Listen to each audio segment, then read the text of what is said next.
Ողջունում եմ բոլորին, երեկ Բաքվի վերաքննիչ դատարանում տեղի ունեցավ նախնական դատական նիստ կապված մեր բողոքարկման հետ։ Փետրվարի 5-ի Բաքվի ռազմական դատարանի վճիռը մենք բողոքարկել ենք եւ երեկ արդեն այդ դատը սկսեց եւ հունիսի 2-ին նշանակված է առաջին դատական նիստը։ Երեք խաղաղություն եւ դատավարություն շատ յուրահատուկ է, մանավանդ հաշվի առնելով այն հանգամանքը, որ այդ վճիռը եւ ձգձգումներով եւ արհեստական խոչընդոտներով մեզ է փոխանցվել ապրիլի 21-ին եւ զարմանալի չլինի, որ ասեմ, մինչեւ հիմա ոչ պաշտպանական կողմը, ոչ մեղադրող կողմը ընդհանրապես չեն ստացել այդ դատավճիռը, դատավճռի ամբողջական տեքստը, ստացել են միայն քաղվածքը։ Երեկ իմ կողմից անձամբ միջնորդեցի, որպեսզի դատարանը թե պաշտպաններին եւ թե բոլոր պաշտպաններին տրամադրի դատավճռի ամբողջական տարբերակը, ինչպես նաեւ մեղադրականի ամբողջական տարբերակը, բայց դատարանը զարմանալիորեն եւ ինչ որտեղ նաեւ հասկանալիորեն մերժեց իմ առաջարկը, իմ միջնորդությունը։ 2024 թվականի դեկտեմբերի 17-ից մինչև հիմա ունեցող մեր մեղադրական ակտը 2 տարի ձգձգվող այս դատական գործընթացի ընթացքում մեղադրական ակտը նույնիսկ չունի պաշտպանական կողմը եւ չի տրամադրում։ Ես որևէ առիթով առիթ կունենամ խոսելու դատապրոցեսի մասին, առիթ կունենամ խոսելու ընդհանուր ընթացքի հանրայնացման մասին։ Այս անգամ ես կարծում եմ բավարարվեմ դրանով, միայն պիտի ասեմ, որ նրանք ովքեր որ կարողանան ծանոթանալ այն 15 բաժիններին մեղադրական ակտի, արդեն ամբողջապես կարող են պատկերացում ունենալ, թե ինչ է տեղ ունենում եւ ինչ կա, այսինքն այդ արդար, ազատ, բաց դատավարություն ասվածը, որ դա ֆիկցիա է, որտեղ որևէ բան չկա եւ ամբողջապես գրաքննվող, վերահսկողության տակ հաշվեհարթարի դատավարություն է եւ այդ առումով նաև հանրայնացումն էլ նույն կերպ է տեղի ունենում։ Մեկ մամուլով մոլորեցնելով Ադրբեջանի հասարակությանը, փորձելով մոլորեցնել նաև միջազգային հանրությանը։ Երեկ ես միջնորդեցի նաև երկու հարցով, որպեսզի բաց դատավարություն կազմակերպելու համար on-line հեռարձակում լինի։ Այդ նույնը ես առաջարկել եմ Արարատյանի դատարանում, բայց մերժվել է։ Երեկ էլ առաջարկեցի մերժվեց եւ երկրորդ առաջարկս այն էր, որ այն լրատվամիջոցը ԱԶՏՎ-ի, որ ներկայ է լրատվամիջոցի ներկայացուցիչներին, որպեսզի դատարանը արգելի դատական նիստերի ներկա գտնվելուց իրենց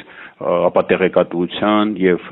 մանիպուլատիվ գործողությունների համար նույնպես դատարանը մերժվեց։ Ինչևիցե, այս հարցը թողնենք մի կողմ, կարծում եմ, այստեղ ոչ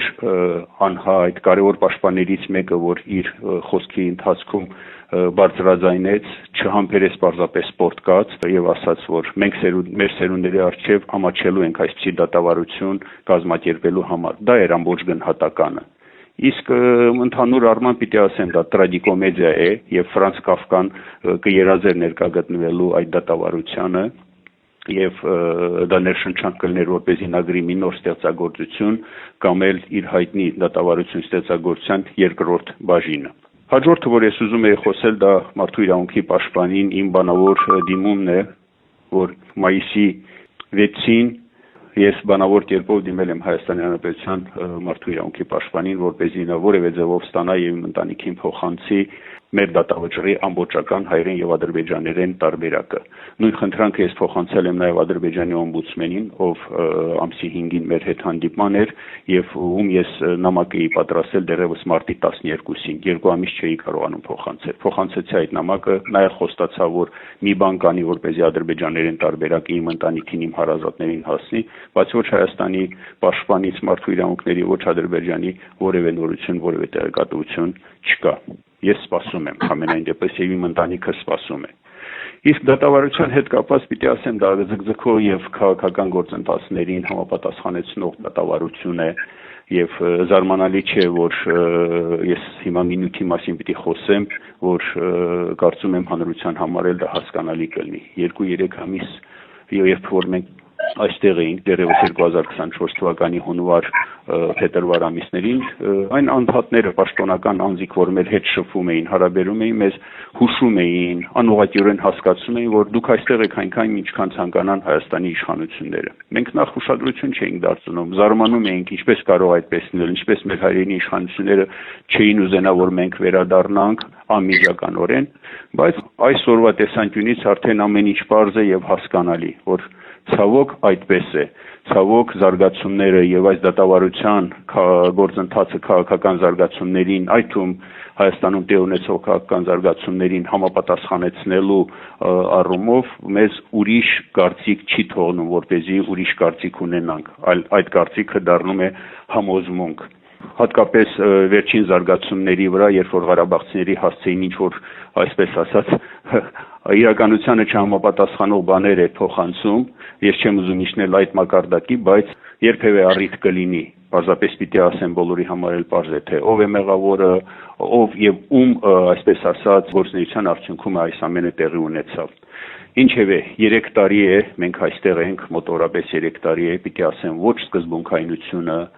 ոչ ողջախոհությունը, ոչ ոգու եւ ոչ կամքի ուժը մեզ չեն լքել եւ չեն դավաճանել այսուհետ էլ այդպես է լինելու։ Ցավալի է ինչ որ կա, բայց մենք շարունակելու ենք մեր ընդհանուր որդեգրած գիծը։ Ես պիտի առիթը օգտագործեմ շնորհակալություն հայտնեմ բոլոր այն մարդկանց, բոլոր այն կառույցներին, այն կազմակերպություններին, ովքեր իրենց ջանքերն են գործադրել, որոշումներ կայացրել, հայտարարություններ արել, որպեսզի մեզ անհապաղ ազատեն, այդ բոլոր կառույցները, կազմակերպությունները, անհատները համոզված են, որ մենք անմեղ ենք եւ անմիջական պետք է վերադառնանք մեր ընտանիքների կողքը։ Ուզում եմ նաև առիթը օգտագործել իմ ժողովրդին շնորհավորել մայիս 28-ի առիթով հայոց պետականության վերականգնման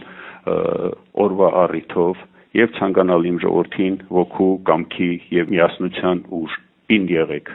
առայժմ։